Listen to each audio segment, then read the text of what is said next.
ఎలా ఉన్నారు? బాగున్నారా? నేను మాత్రం చాలా హ్యాపీగా ఉన్నాను. ఏం చేశారు ఫ్రెండ్స్? టిఫిన్ చేసారా? నేను మాత్రం ఇంకా చేయలేదు, రెడీ చేస్తున్నాను. ఇదిగో పోపు పెట్టాను, అటుకులు ఉప్మా చేస్తాను అనేసి పాపలు ఇప్పుడే లేచారు. ఏం చేయాలో తెలియక అటుకులు ఉప్మా చేసుకుంటున్నాను. రోజు ఏం టిఫిన్ చేస్తాను ఫ్రెండ్స్, బిజార్గా అవుతుంది. అవునా కాదా?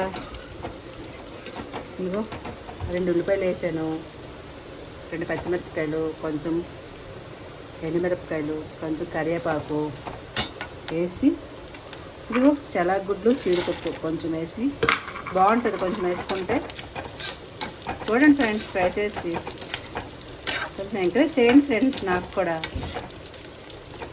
అటుకులు మాత్రం నానబెట్టకూడదు. తాళం పెట్టే ముందే కొంచెం వాటర్ వేసుకొని నానబెట్టుకుంటే సరిపోద్ది. లేదంటే ముద్దలాగా వచ్చేస్తుంది. చూడండి ఇంత విలువలుగా ఉన్నాయి, బాగున్నాయి కదా.